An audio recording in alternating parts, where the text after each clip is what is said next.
કેન્દ્રીય જળમંત્રી બન્યા બાદ સી.આર. પાટીલે કુદરતી જળ સંગ્રહ કરવા લોકોને કરી અપીલ. વોટર હાર્વેસ્ટિંગ કરી જળ સંગ્રહ કરવા લોકોને અપીલ કરી છે. સી.આર. પાટીલની અપીલ બાદ લોકો જળ સંગ્રહ કરવા પ્રેરાયા. સુરતના ભીમરાળ ગામ ખાતે વોટર હાર્વેસ્ટિંગ પ્લાન્ટ બનાવાયો.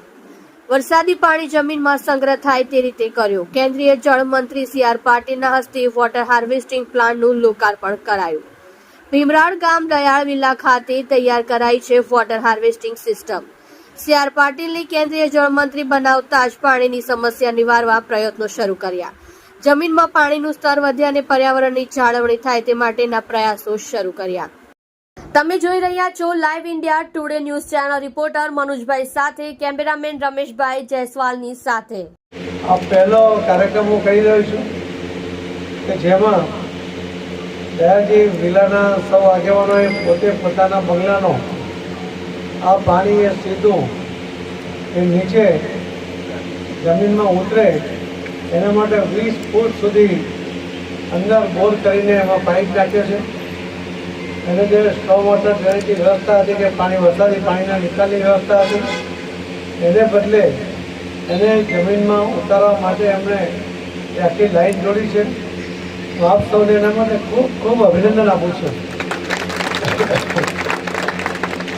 ગુજરાતમાં અને વિશેષ કરીને દક્ષિણ ગુજરાતમાં અને એમાં પણ સુરત શહેરમાં આખી સોસાયટી એક સાથે એમણે આ નિર્ણય કર્યો અને કામ પણ પૂરું કર્યું છે.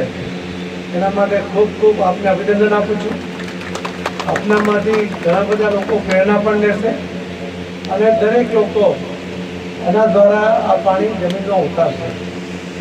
અમે અમારા મંત્રાલય તરફથી તો વ્યવસ્થા વિચારી ગયા છીએ, પણ સાથે સાથે સુરત મહાનગરપાલિકા પણ 70% રાજ્ય સરકારમાંથી ગ્રાન્ટ આપે છે, 20% સાંસદ ધારાસભ્ય કોર્પોરેટરની ગ્રાન્ટમાંથી આપે છે અને 10% કોર્પોરેશન પોતે આપે છે. એ રીતની પણ એક સ્કીમ છે. એને પણ અમે રિવાઇઝ કરવા માટે જે પદાધિકારીઓ છે એમની સાથે પણ વાત કરી છે. એ પણ અધિકારીઓ સાથે ચર્ચા કરીને એને ફરીથી અમલ ચાલુ કરશે.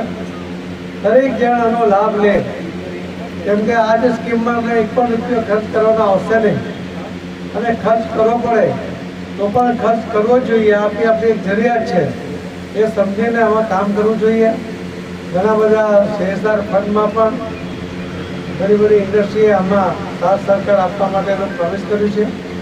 આપણે એક ઝુંબેશ સ્વરૂપે એક પણ ઘર એનો વરસાદનું પાણી એ વહી ન જાય, સીધું જમીનમાં ઉતરે એના માટેનું આપણે પ્લાનિંગ કરીએ છીએ. જ્યાં બોર છે ત્યાં બોરથી ઉતારીશું, ત્યાં બંધ થયેલા બોર છે એને ચાલુ કરીને ઉતારીશું. કેટલીક જગ્યાએ બોરને સાફ કરવા પડશે તો સાફ પણ કરી દઈશું અને જ્યાં બોર નથી, કૂવો નથી, ત્યાં પણ આપણે એક નવી ટેકનોલોજીનો ઉપયોગ કરીને એક એની જે ડિઝાઇન બનાવી છે એમાં લગભગ 1600 રૂપિયાનો ખર્ચ થાય છે.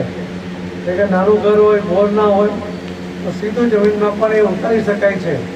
અને જો બોર હોય તો લગભગ 1000 રૂપિયાનો જ ખર્ચો થાય છે. એ પ્રકારની સ્કીમ છે. મહાનગરપાલિકા જે નવી ટેકનોલોજી સાથે આવે છે એમાં 15,000 થી 1.25 લાખ સુધીનો ખર્ચો એમાં મહાનગરપાલિકા